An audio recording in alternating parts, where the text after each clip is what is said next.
Swarajya Samrajya Vibhutiresha Bhavat Kripa Shri Mahima Prasadat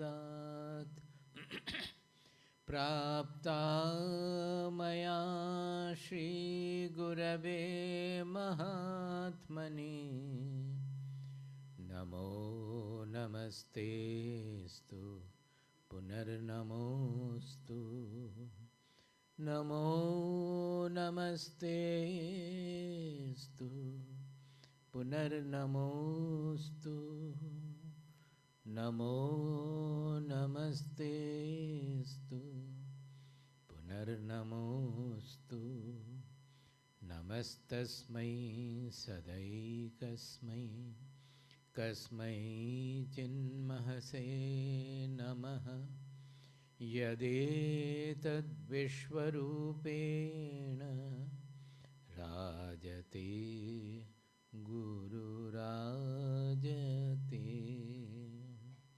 Yadetad Vishwarupena Rajate Guru Rajate.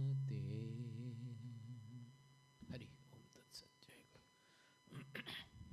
It is not even now also it is, cannot be a formal program because we have not yet inaugurated the center. But because the center is there, we are there. Some activities should go on. And we need a certain time after Swamiji comes also to have the real formal inauguration. Anyway, it is still humming. Whatever our Ruben had adjusted, why not we keep to that? There's quite a lot of echo and hum is there. But it should not become dimmed also. We had, there should be some questions, no? Who will handle the questions? I mean, will it be given in writing or you will say? Then microphone should be given to the person who.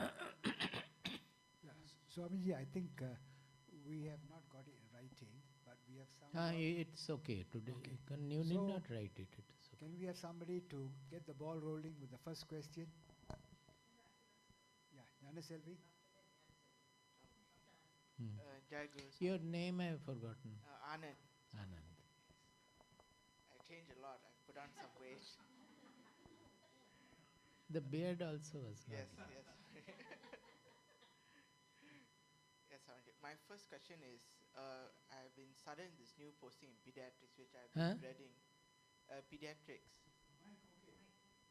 It's okay. You repeat again. I just joined a new department. Pediatric department. Pediatric department. So some days I go in very enthusiastic, full of energy, and some days I feel very lethargic. How do I keep a balance between the extreme good and extreme bad? And also extreme good also. Yes. Extreme good is not bad, but you have to tell me why you are down sometimes, the lethargy. That well, sometimes I feel it won't be general for everybody. You have to tell us why. Because mainly is dreading about going to work, especially about treating small children where I have to answer questions from parents, which I don't know all the answers to, and especially, seeing them very unwell, and when they get better, then I feel very elated. When they don't do well, I feel very sad and down. So I want to maintain that middle path so that I can be a good physician and good doctor to all patients that I see. Last line? All patients that I see, where now I can help them all in the same way. Good question. See, whatever be the trouble, there is there's a fundamental way of solution for everything. I can explain it, but if we precisely express it, it is being open, truthful, and acceptance that openness, truthfulness and acceptance of the situation. Suppose one problem you said that in many cases we cannot do anything and the parents will be sorry and that affects you. So there we have to accept that we cannot do. Everything is not in the hands of the doctor. And we should not pose before the parents that the doctor is the God. You can always refer to God. For the doctors it is always better refer to God, that we are trying our best. But finally it is left to, you need not say God, but providence, the nature. Finally it is left to nature, because we are also controlled by nature, we are only an instrument of nature. So we would try to do our best that we can commit to the parents to give them assurance that we will try our best. I will not say that I will lack sincerity in anything, I will try best. But know that providence or God or nature, it is the last phase of that. And we have to follow that, we have to work under that providence. So we cannot guarantee everything for that, and sometimes things may go wrong. We will try to prevent it. Sometimes it may so happen that because of our own mistake also something may go wrong. That is also not in our hand. In spite of all our sincerity, some medicine may go wrong, something may react in a different manner, we will not be able to help. That is one point of always being open, at the same time loving. And if you are sincere, you should always stress that point of sincerity, that I am trying my best, but I don't know what is going to happen. That is left to nature. Then you will find that the parents also will be softer, and that we have to accept finally, that it is in nature. Generally people grow old and they die, they have disease and all. But it is also in nature that many people die young, very young. What about the accidents? Accidents also are partly created by us, because if we did not have the roads, the vehicles, the aircrafts and all, those accidents would not have taken place. So we have, for our benefit, we have created these. But at the same time, it has got the other side also. Some fatal accidents can take place where many people may die. Even children may die, infants may die. What can we do about it? Similarly, diseases also we don't know. Many of the diseases are created by our lifestyle and our medicines, our food. Everything is responsible for that. So that is not under the doctor's hand fully. That you have to accept first of all fully. And when you have accepted with the full sincerity, you should express, with all the love, you should express that our hands are limited. We cannot take care of that. This is the part of the... Now, if you work like that, and if you have the full acceptance, then the cause of your sadness or lethargy will go. Once we accept that, we don't remember the next moment I may fall, die. Suppose being a doctor also, next day you may die. What will anybody do? Nobody can do anything. Some little thing going wrong in the one circuit, breaking here, we will fall dead. It's not in our hand. So once we accept the situations that we are not under we cannot control everything. We are only doing our role, and we can be sure that I am doing my role sincerely to the fullest of my power. Suppose many people would do for money, more money, this, that and all. For real good doctor will not do that. He will only try to help the society, help the patients to get well with the minimum of medication, minimum of troubles. So you can always tell about it that, first of all, you have to accept that we cannot do everything. So this cause for causing bringing any sadness or lethargy or lack of brilliance in you should go like that. But other part, whether there is any other reason for your lethargy also, that you have to look into, that any ambition is there or not. See, if we are good people, if we are active, if we are sincere, we don't need to have any ambition. This ambition often spoils our efficiency. Because whenever the ambition means, correspondingly there will be an anxiety that if my ambition is not fulfilled. So whenever there is a chance of the ambition getting not fulfilled, you will have a depression. Is it not? So these things we have to do. In our shastras, in our scriptures, it is called vichara. Vichara means thinking in a realistic manner, analyzing in a realistic manner. English will be nearest, English will be introspection. Or as Swamiji puts it, truthful introspection, whatever. So, by vichara, what will happen by introspection? You will start understanding the truth and accepting the truth fully. Even if you understand, the full acceptance doesn't grow easily.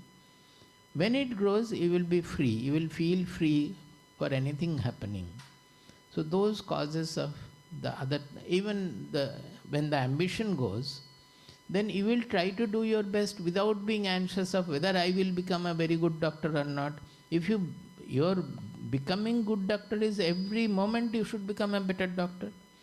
That depends on your effort, your deepest intention of becoming a good doctor, not a very famous doctor or a rich doctor or anything like that. The deepest intention should be, I will become a very good doctor, helping people in my best way, whatever I can. If that is there, you will find many of the depressions and other things coming from ambition or not fulfillment of certain, it will go. And in that case, I think if you do it seriously, then you will have a general faith in providence, that suppose even if your service goes, we are losing our job also, there will be a faith in that I am trying my best and I will have something, may not be that good, something else I will get and I will do my work. So the whole emphasis goes from my selfish ambition or desire or anything like that to the work, whatever we are doing. So whole focus will be on our work. So you will find that for doing the work properly, you will not lack inspiration anywhere, any day, unless there will be some physical reason sometimes, that is different. Otherwise, you will always remain inspired and you will do, and it will give you lot of joy. That part I have not said so far. It will fulfill you right from the beginning. You don't have to wait for something happening in becoming a good doctor and then I will be fulfilled and then I will be happy. You will find that this dedication will make you happy every moment, joyous every moment. So it's a great, actually, if you do it properly, it's a great development, growth. Every moment will become a further unfoldment, further growth and all. Any point I have missed, what you said? No. I think it will solve the wholesome leader. But you have to do it right from now. You have to put your mind and look into your mind, what are the things hiding? There will be many ambitions, many desires hiding in the mind. So those are not necessary. If I am good in something, definitely good will come out of me. And whatever nature has to give me, nature will give also. That will come as a general compensation of it's all in the natural laws. We don't have to worry about it.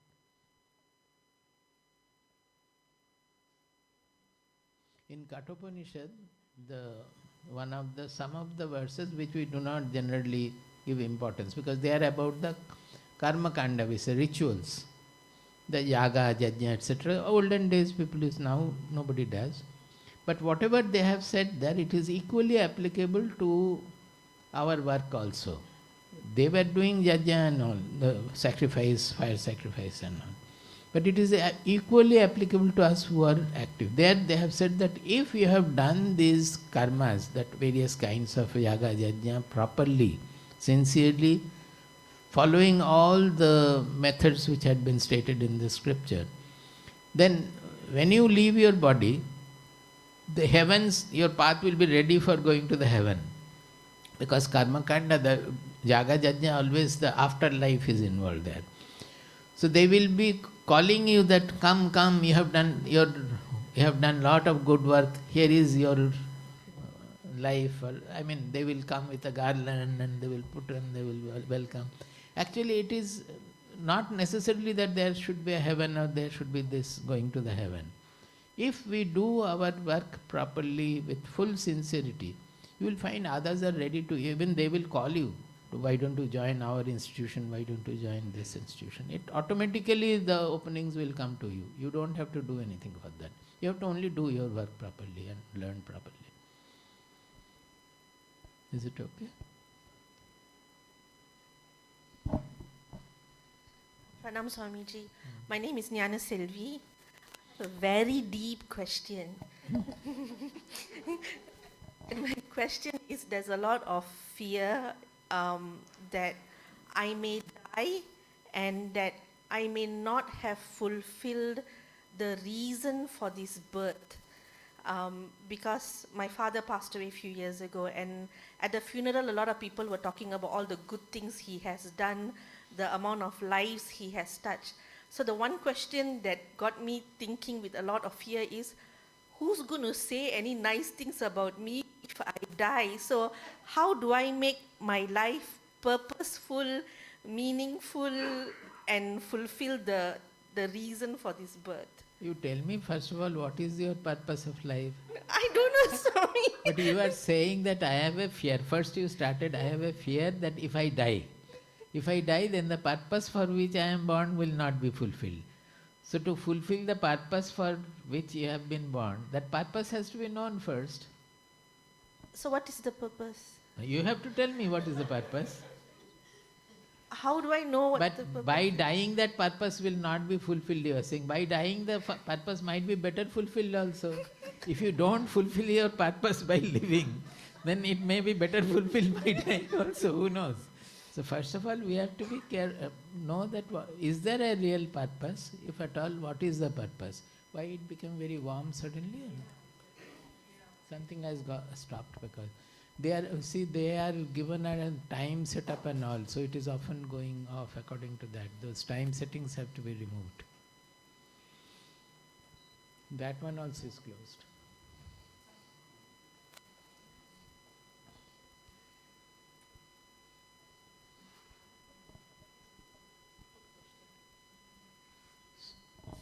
I think the time set has gone. You switch it on, it will be all right. So, see, when you say that you have a fear of death, then the first purpose will be to get rid of the fear of death. And how can you get rid of the fear of death? Knowing that next moment you may die. Why don't you accept death fully?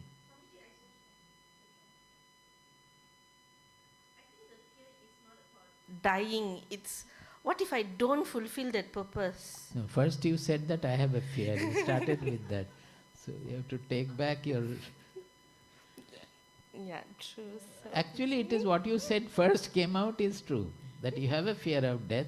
But it is really not a fear of death, but fear of not fulfilling whatever purpose. You have some ambition in mind. If I don't, just as I was replying you, the same answer will be applicable to you also. Nobody is bothered about purpose of life, then all would have become different by now. Everybody is bothered about whatever ambition ambitions are there or desires are there deep inside, if they are not fulfilled. That is the fear. That fear should go by simply acceptance, that let them not be fulfilled, even then I will live. You have to now, going further, you have to tell me what are the desires. That in public will you be able to? we'll do in private, Swamiji.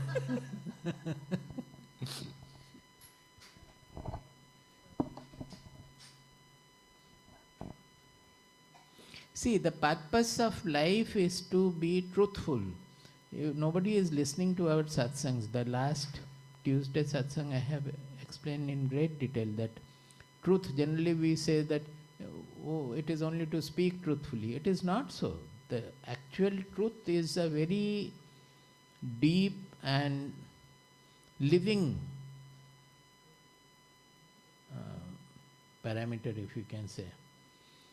That is, if you define truth that, not speaking lies is that, it is not. It will remain stale. It will become stale. The concept of the truth should be a living. The concept should be when you live the truth, it will become living. That is, the definition is not same for everybody. Each person has a certain character, has certain qualities, some capabilities. Everybody is different. In terms of spirituality, as we always say, that in our deepest level, when we are in say Nirvikalpa Samadhi or Samadhi or so, there is a lot of humming. Samadhi or so, when we experience the consciousness or Atma or Brahman, we say, that is same for everybody, because there our personality doesn't come in. But that truth, when it is expressing through a personality, that is different for everybody. It cannot be identical for two persons. As many trillions of people have been born on this earth, so many will be the definition. So it is to be harmonious with nature. How will you be harmonious with nature? That means, as the nature, suppose the red flower is blossoming, it will be red. A white small flower is blossoming, it will be small. Now the red flower thinking about the small flower to be something very degradingly, or thinking negligently, that is small, I am big, I am red, that has no color, like that. That is wrong. As well as the small flower thinking that I will become like the big flower and with fragrance or whatever, it is not its quality. That is also equally wrong. That means what? The flowers do not make these mistakes, but we humans make that mistake. That means whatever qualities we are born with, they have a natural fruition. Flouting that because to fulfill our certain desire and ambition, we don't follow that. We are not harmonious with our natural qualities also. So there we have to understand that where I am deviating from nature, from the natural harmony, and follow for which my personality is born. That means it is born with a certain capabilities, and whatever it is born with, there is an ultimate fruition of that. In that, nobody can be parallel to me. That is, each person, each individual, it has a special relationship with the divine, if you call it divinity. What is that special relationship? That following divinity in everything, every moment in our life, and finally getting merged with that. That is the purpose of life. That is, finally you will not feel that I am Selvarani, what is it? Jnana Selva. As a separate person looking like this, having this kind of capability. Nothing will come to your mind that I am a different personality, I am doing this, I am doing that, I have to do this, I have to do that, I did something wrong, feeling sinful about it. Nothing of that. You will be absolutely harmonious, and being harmonious with that, finally what will happen is that completely you will get merged in that divinity, but expressed as it should be through your personality. So each person will have his or her own growth in harmony with nature, you call, or Brahman you call, or God you call. Whatever capabilities nature has given the person, with that one can grow to his highest pinnacle. And he should never compare with anybody else that, oh, he is singing so well, can I not sing like him? You try, here so many people are trying to chant and sing. Some will be able to, some will not be able to. We should accept that.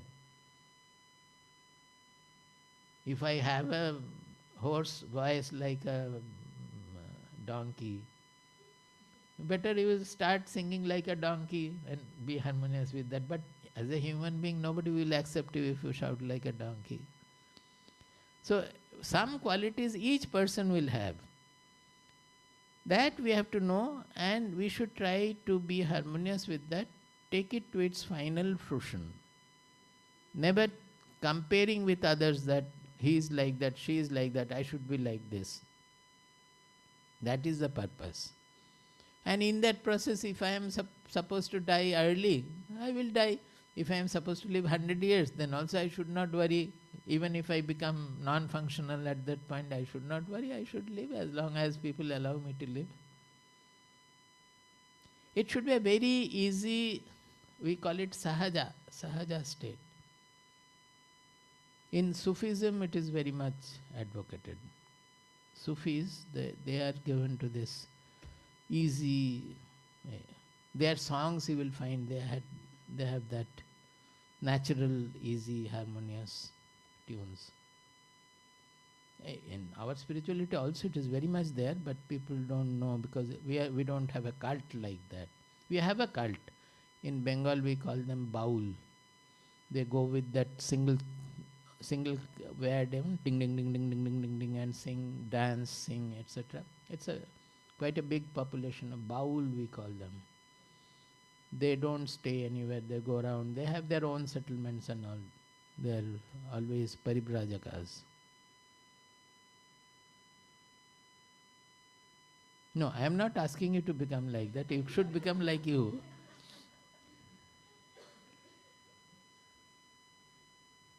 Does it help you anyway?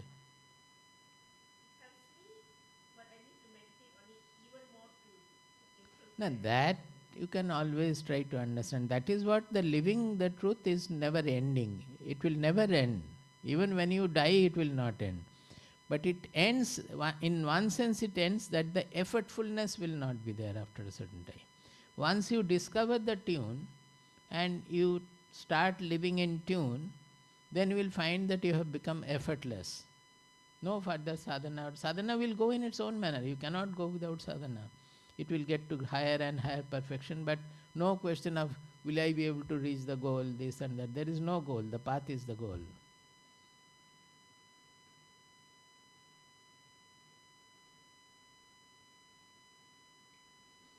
All these truths will become meaningful when we start living them practically. Then only they will open up with its meaning.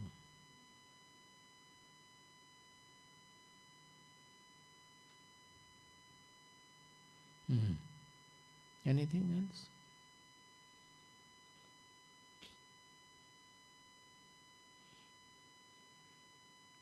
This has been discussed in 18th chapter of Bhagavad Gita in terms of Chaturvarna, that means 4 kinds of people. They have broadly categorized 4 kinds of people, but the main subject matter of that is but doing whatever is harmonious to you, doing it without any doership or enjoyship. That means we call it kartritva and bhoktritva.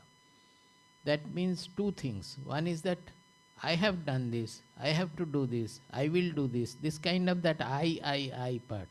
You will do definitely. Every day you are doing something. That is given to your body, mind, personality. Whatever is given, you are doing. But to assign a particular egoistic personality behind that this is, I am this Jnana Selvi, I have done this, I want to do this. That has to be kept away. And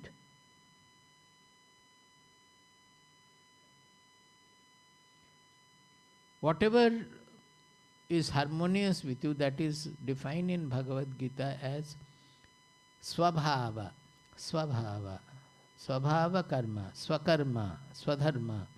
That means which is harmonious for you to express, in that manner you go on doing. And by doing that, how a person reaches the ultimate goal. That is the discussion there. Swakarma niratam siddhim. Swakarma niratam siddhim. Yatha apnoti. Something like that. It is 45. Sve sve karmanyabhiratah samsiddhim labhate naraha swakarma niratah siddhim yatha vindati tachrinu. He says that these 4 categories he has mentioned, different kinds of people having broad 4 categories. There will be infinite variety in each category also. It's just to define and explain the proposition he has divided. By doing one's own natural karma, swabhava karma, natural actions, whatever he is capable of, samsiddhim labhate naraha. That means they get samsiddhim means samyak siddhi. That means the highest perfection, you can say, or the fulfillment. So people get to the ultimate fulfillment by doing his own natural actions, by performing whatever he is meant to do. Swakarma nirata siddhim yatha vindati tachrinu. How a person gets to the final perfection following his own ways and laws, I will tell you, listen to it. Krishna is telling Arjuna. Then here he said that how he does it. Yata pravittir bhutanam yena sarvamidam tatam swakarmana tam abhyatya siddhim vindati manavaha. He says that you have to know that there is something, an inner presence which is expressing as the whole universe, as a whole creation. This truth will never be seen because it is, although the whole creation is an expression of this, just like the electricity, you see the light, you feel the fan, you hear the sound, everything is done by electricity. But do you know what is electricity? You can never see, or actually it is there or not also. Something is happening there, which is manifesting in this. We know only in the form of manifestation.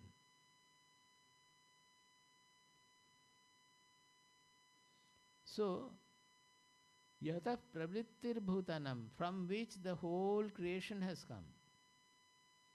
Yena sarvamidam tatam, the whole creation is sustained by that, in that.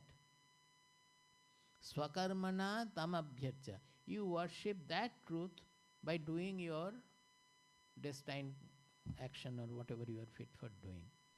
Now, how will we worship that? Worship is very easy. You put a lamp here, put some flower,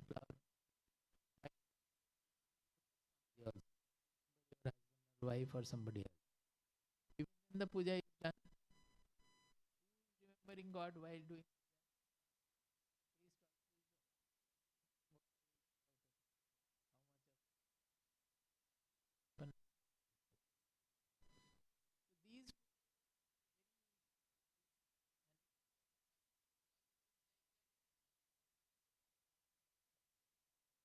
But this worship, how you worship,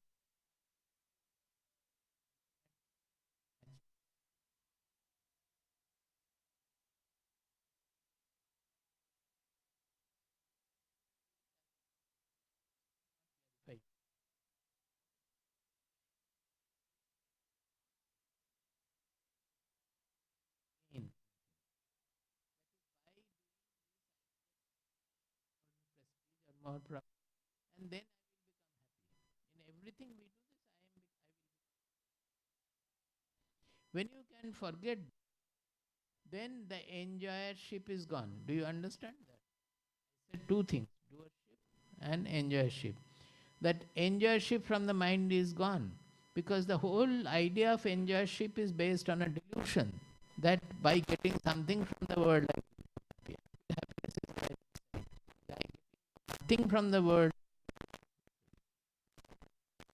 The world, you so many, so famous, so rich, multi-billionaire and all, are they happy? So to understand that nothing from the world will make me happy and the happiness is right within. So what will happen? You will not do anything for any selfish gain. Not with the idea of getting something. It has come to be done. That is what I can do. It is within my capability. I am doing it. And naturally, along with that, a love for the society will grow. That I am doing for the society whatever is best. That is the bhoktritva or enjoyship is not there. Similarly, if we do not have the kartritva, that means the ego part of it. I am doing something, I am great, or I have done something sinful, so I am of no use, I am small. Both are wrong. Thinking inferiority feeling as well as superiority feeling. Both are ego. Both have to be rejected. So when you do something like that, not having kartritva or bhoktritva, it automatically becomes a worship. How does it become a worship? The whole nature, is it not working like this as I am asking you to work? It is just naturally the flowers are blossoming, the plants are growing, the cloud is shedding the rain, the sea water is evaporating, creating cloud. There is a whole cycle going on. Each is doing its own. The earth is going around the sun, the moon is going on. Do they ever ask what is the purpose of from eternity I have been going around the sun? What is the purpose? Let me not go around the sun. They don't have all these things. They are naturally following whatever the principle is working. Yata pravrittir bhutani. So we are asking, we should also work like that. Sahaja karma, that is why it is called. Sahaja means the natural way of working. Then it automatically becomes a worship of the God of nature, Lord of nature, or you become part of as the whole nature is functioning. I am also a small speck contributing to the natural yajna or natural expression of the Lord. Are you able to understand? You have to think deeply. You said that I have a very deep question. Now you have to think much deeper and get absorbed in that. These are very great truths. We don't respect them. Bhagavad Gita is the treasure house of everything, so to say. People will work throughout their life, even then they will not know what pearls are hiding here.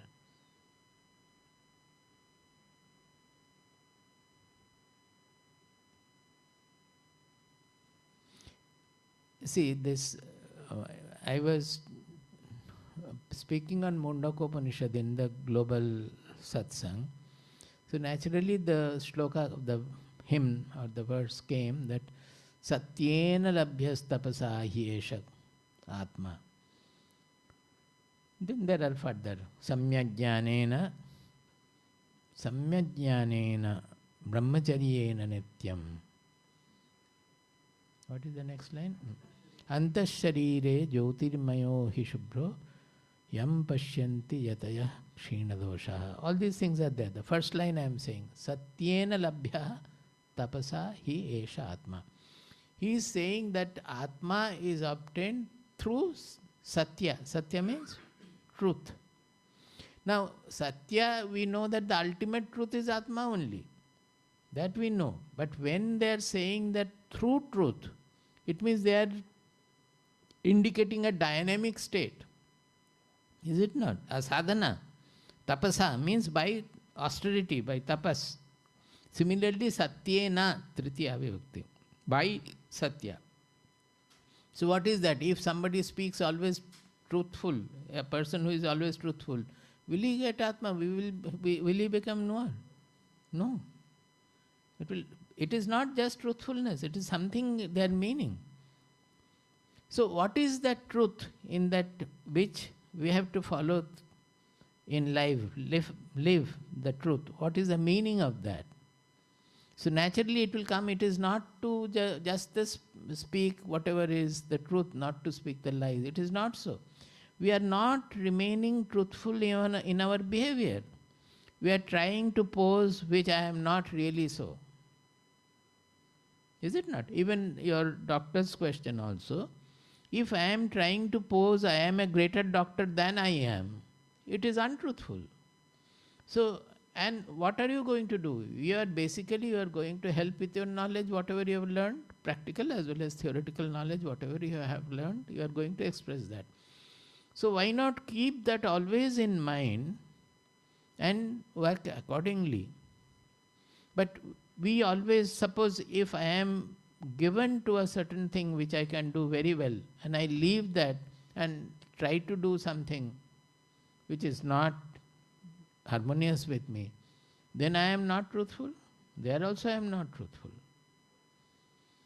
So when will we become truthful? So naturally it came to the mind then that generally we are living attracted by certain things of my desire or of my favorable or raga or attraction, or avoiding certain things because of dvesha or because of my intolerance towards that. Even if a human being whom you do not like, seeing his or her face, you try to avoid. Is it not so? Is it natural as we are born as a human being and everybody has got some plus and some minus? So neglecting somebody just because I don't like some of the qualities. Not only that, you take a still realistic example. That as long as a person has some qualities, we don't see the qualities of the person. The moment he is awarded some, say in scientific or other cases it's a Nobel Prize or something like that, immediately we fall at his feet, great, aha. All along throughout his life that person has been dealing with me and I have never given him any importance. I have been speaking negligently about him. Just because he has been given some award by the government or by international award, we start worshipping him as God. Is it not so? If you really honor him, you should have honored him without the award also. Am I clear in that? So we are always we are flouting the truth. If you really accept his qualities, that he is a great person with such great qualities, you should appreciate those qualities right then. We don't do it. We look for some honor somewhere. This has happened so many times. In India, in case of Vivekananda, it has happened. In case of Rabindranath, it has happened. Of many people, it has happened. That only when they were recognition was, even Ramakrishna Dev, who knew Ramakrishna Dev? They were neglecting him, abusing him also, speaking ridiculing him. But when Vivekananda projected Ramakrishna all over the world in the manner he did, Ramakrishna became God. He had the qualities when he was living also, but in his living, he had very few people who used to honor him. Those who knew him also they were not honoring him. His very close relatives also were not. So it is all lack of truthfulness, that if we, first of all, anybody is having some good and some negative qualities. So we should not look down upon anybody is the first question. Not only that, from the point of view of truth, everybody is an expression of Atma or God. At least if you don't understand Atma means they are all me only, I am everywhere. So naturally no differential notion should be there. If you don't understand Atma, at least accept that they are all expressions of God. So as I am a manifestation of God, anybody else is manifestation of God. But just because a person is roaming around on the street in a shabby dress or so, should we neglect him? That means God in that form we are not accepting. It is actually the God in that form moving around in front of me. Maha's lecture, if you had listened, you will know that Brahmana who came to do worship in Krishna's house, that is Krishna's Nandagop and Deva, what is her name? Krishna's foster mother? Yashoda. And Krishna himself was taking the prasada he was preparing, and he was thinking that this boy is spoiling my. So finally he understood that Krishna told him that every day, in other form, that every day you are asking me to come and eat your prasada. When I have actually come and eaten your prasada, you are getting angry with me. That is what happened everywhere. These are all stories, but it gives a great truth to the sadhaks. So the Satyena labhyas tapasa hi esha atma. The atma can be had through truthfulness. It is not just a simple truthfulness. By living the truth in all its dimension, in its deepest level, then what happens? By that you get fused to the atma, fused to the Brahman, fused to the ultimate reality. But what will you gain? You are gaining, you are already the atma. But by your ego, your doership, your attraction, repulsion, your attachment, you have segregated yourself from the Atma. When you live a life always anchored in the Atma, truthfully means always anchored to that. It is not speaking truth. Speaking truth will automatically be there. When you live like that, then you become the Atma. You are already the Atma, but you come to know that I am the Atma. So that is the ultimate. That is the meaning of the verse in Mundaka Upanishad.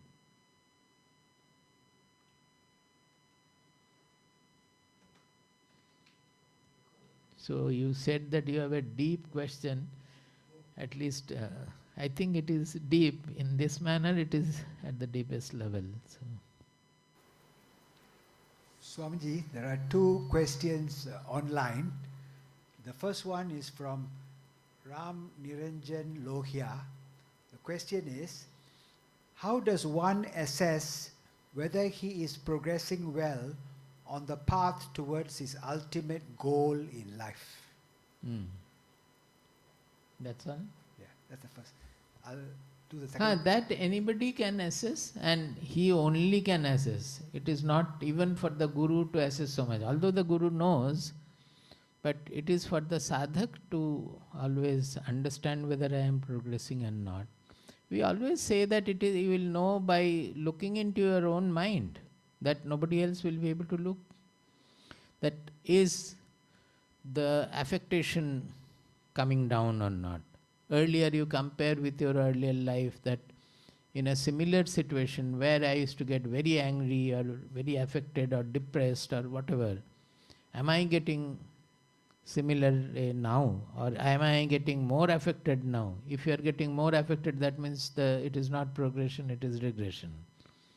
If you are getting less affected, naturally, and why am I saying like that? Because what is the path of a seeker? He wants to reach the ultimate goal, and what is that goal? To know that I am the Atma. What is that Atma? It never gets affected by anything. It doesn't get touched by any sin or virtue or anything. It is not an object that it will get affected by anything at all. It is the subject, which is the revealer of everything. So if the Atma is even more than the space, I won't say sky, even it is more than the space, which doesn't get affected by any happening in the air. Even if there is a nuclear explosion also, nothing will happen to the space. So when the Atma is such that it doesn't undergo any change at all. Actually it is not an object. We express like this, that is not the full truth. It is not in the object. Even not changing means we are thinking of an object which is not changing. It is not in the objective field. So which does not get affected by anything, then when my mind is not getting affected by things around, am I not progressing closer and closer to the Atma? Tell me. Atma, this is the unchangingness, imperishability, unaffectedness. The other things are universal oneness, universal love. Whether these are dawning in me, Atma loves everybody because everything is an expression of the Atma. So has my love expanded to enfold the whole universe? If not the whole universe, at least my enemies or the people whom I do not like, am I able to love them? I may not like their behavior, that is okay. But in spite of that, am I able to love them, embrace them, enfold them? These are the tests to be done on our own mind. Suppose as we are answering you, the doctor, you have to see every time that is that ego coming in and obstructing, hindering my progress. If you are a seeker, then as you progress on this path, slowly you are finding that although you are seeing all the patients, doing everything, and people may say that you are a great doctor or so, it won't affect you at all. Even people say you are a great doctor, some other people say that you are a useless doctor, it doesn't matter at all. You are doing your work, whatever to be done in the best of them, that gives you all the fulfillment. You don't expect anything from anybody.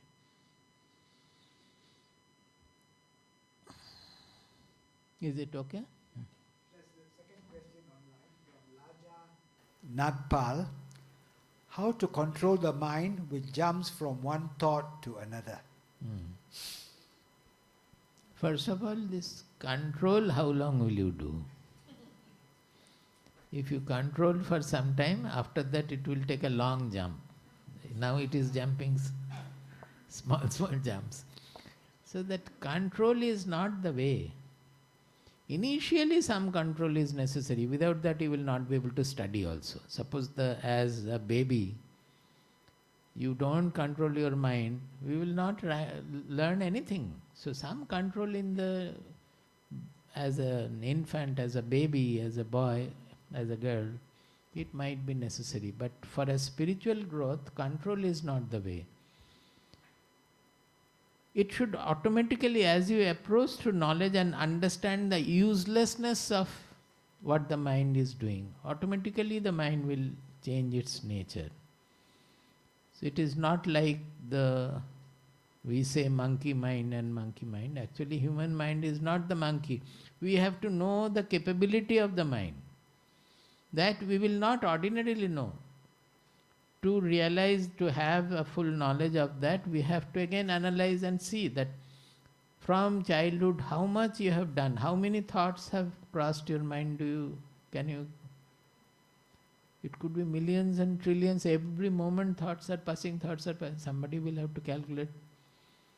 So has the mind got affected by all? Do you remember any of those? Very few things have been kept by the memory.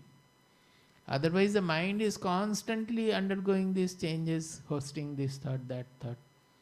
Nothing happens to the mind. So first of all, we have to understand that we are feeling affected by running around of the mind. Actually there is nothing happens to the mind by thinking about this, thinking about that. Because we are trying to put the mind not going here and there, that is control the mind, and we are not able to do it, we are thinking that it is something wrong is happening. What we have to do is that whatever the mind is running around, wherever it is going around, we have to purify those things. That is, now the mind is not always thinking good things, noble thoughts, expansive thoughts, pure thoughts, loving thoughts, all-embracing thoughts. Mind is not given to that. That is why we are becoming tense, we are becoming agitated. We want to meditate where there is no thought. That's a zero state. If you go to a no thought state, then we feel that is the ultimate. Actually, if your mind is always thinking good things, noble things, and doing accordingly, it will be so fulfilling that will you like to go to a zero state from there? It may come sometimes automatically. By becoming zero, what will happen? From negative to you have become zero. Should you not become positive? So change your object of thought in a positive manner. Always think good, read good things, analyze good things, be in association of good people where the good thoughts will come. When only good thoughts enrich you, you will find that it is so comforting when there is no enmity, no competition, no blamefulness, no unnecessary ambition or greed or anything. You will find that the thoughts are very helpful. They will give you a lot of fulfillment. Otherwise, you can try, there are various ways in the books given how to control the mind, but we don't suggest.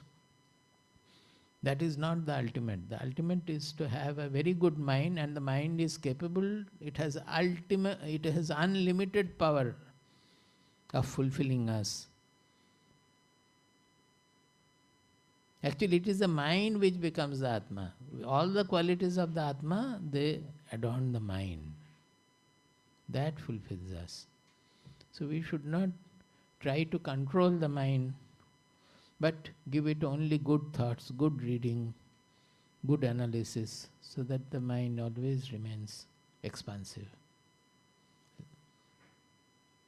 Anything else is there from online? Take the mic. You can go there.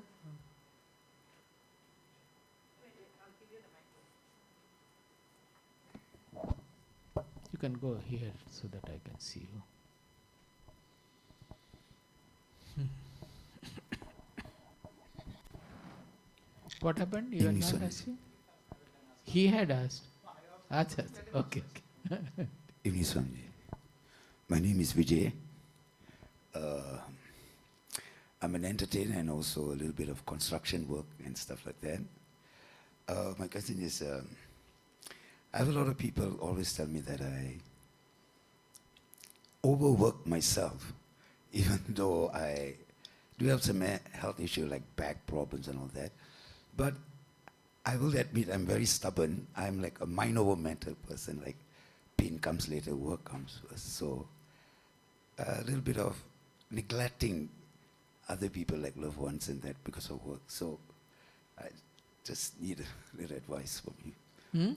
I just need your advice on this. What should I do actually? Because No, you are happy with that. You want to get rid of that. yes.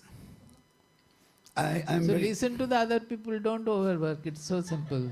yeah, I know. But I'm a workaholic kind of thing. I just like, No, leave alcohol. no, workaholic. I understand. That is also an alcohol. Yeah, I know. So leave that alcohol. The workaholic means what? Work as an alcohol. It is making you deluded. If it is so, I am not saying, but you are saying it is so. Yes, I am. Simply leave it, drop it, listen to the other people. But overwork means what? People cannot over. When you are not having energy, you will lie or you will sleep. Yeah, Overworking means you must be having some obstinacy and stubbornness that Yes, I you do. do it in your own manner, you don't listen to people. So Yes. that start listening to others. There's Yeah, no I other know. way. It's just that my mind is always keeping working, like creating things and designing things. It's just, You can go on designing things, creating things, listening to others also. Why should you neglect neglect others? yes. Thank you so much. Neglect means the family people say, or what, who? Can be family, mostly like friends and stuff like that. And Friends, why should they mind neglected by you? Getting neglected by you? If you are a creative person, naturally any creative work needs some attention and full-time dedication. So if it is so, people should not complain normally, but because you are saying people are complaining and seeing you, I am thinking that you have some obstinacy and some one-track ways. As we say, one-track mind. yes. I have realized that too myself. But That I understood the first day itself, as I arrived. I had not even gone to a bathroom. He wanted to repair my tap in the bathroom after 12 hours of journey. So I could understand that you are impatient to repair the tap because it's a small leak, but still you wanted to repair it so much that you didn't. Suppose I came and you knocked my door. I had already gone to the bathroom. I came out So and sorry. opened, and I understood that you have that overpowering tendency. thank you so Yes, much. leave it. Know that it is not the very. There should be a balanced way of working. Thank you so much. Thank you. Swamiji, earlier you had mentioned in one of the satsangs in the past you had spoken about truth, and yesterday also you reiterated during our short discussion. You had mentioned that even the truth has to change. You cannot fixate and say this is the truth. And even the truth changes over time. So, can you elaborate a little more about... Changes over time is not the right statement. What I said is that if you just define truth, that definition will have no meaning. To any pursuer of truth, a person who pursues truth, you will find that the definition of truth goes on changing. That means it goes deeper and more expansive and more expansive. That is why I define the truth in the manner that it is our swabhava is the main. So you have to, as you discover your own swabhava, swakarma, swadharma, it's a great sadhana on the way you understand what is truth. In the other manner, in another sense also, you know the story of Harishchandra, that he was a truthful person. So Vishwamitra wanted to test him, that I will see how far he can go. How far he can go means what? That I will test his definition of truth. And you know the story how finally the son was bitten by snake and the wife was working there. He has also, finally he was in a smashana doing the Chandala's duty and all. So his truthfulness took him one after another like this. But it's a story. For all of us, it may not be exactly like that, and it should not be. It's a very pathetic story. But in a greater, larger sense, this our understanding of the truth will go on changing as we pursue truth. If we don't pursue, then it will not change. It will go deeper and deeper as we pursue it. Because each person is related to the ultimate truth or divinity in his own manner. That is, we have a specific relationship with the Brahman, Atma, divinity, whatever you may say, the ultimate truth. And it has to unfold in that manner, on that way. It will not be same for two persons, it will be different. But both are approaching the same truth and both are following his own swadharma. That is what I wanted to say. Now you can tell me. On, switch on. So the shloka Akashat Patitam Toyam Yada Gachati Sagaram Sarvadeva Namaskaram Keshavam Pradikachati. So is that the actual meaning? So what you just told me, so which means every different path, every person's path to the ultimate truth can be different, but it ends up at that same point. Provided you follow the path of Shreyas. See, Akashat Patitam Toyam, the whatever water is falling from the sky, it is reaching ultimately the sea. That sea is its goal. Sea is its origin also, where from the water has come by evaporation. Then it became cloud, it came down as snow or ice or rain, and it flows. Now it will reach the sea, but to reach properly, all the waters are not reaching. Some water, suppose the water falling on the hills, some are just going in a pool of water and then drying off there. But some which are going to the river, and the river takes it to the sea. So that is the path of the water reaching the sea. So in our case also, we have to look for reaching the sea. That our seeking should be seeking the sea. So seeking the ultimate truth. If it is there, then whichever way you go, you will reach. That is what it is saying. Swamiji, what is this ultimate truth that we are trying to achieve? What do you define? That is what you are, your real identity. That we Atman. do not know. That is why we are struggling. Thank you, Swamiji. Sarvadeva Namaskara. That is, whatever might be my Ishtadeva, we worship that, we do our prostration, our humility is to that. It will reach Krishna only, that is the universal truth. Now the Namaskara has to be a proper Namaskara. Everybody has some Ishtadeva and they are doing Namaskara, but because the Namaskara is not a proper prostration. Prostration means what? Where we understand that we are nobody, it is a humility, expression of humility. And gratitude also you can say. Where we understand that I am only an instrument of the Lord or of nature, and I am doing whatever is allowed to do. O Lord, I am nobody in your greatness. Whatever you make me do, I do. That should be the attitude with which we do the prostration. With that attitude you prostrate before Tom, Dick, Harry, wherever you want. You will reach God only. But we do prostration to multiple devas, but not with that idea. So we need reach nowhere. Like the Yathodakam Shuddha, the other one, first one. Yathodakam Parvateshu Vidhavati, Yathodakam Brishtam. Where Brishtam? That on the hills. Nowadays the memory. Parvateshu Vidhavati Evam.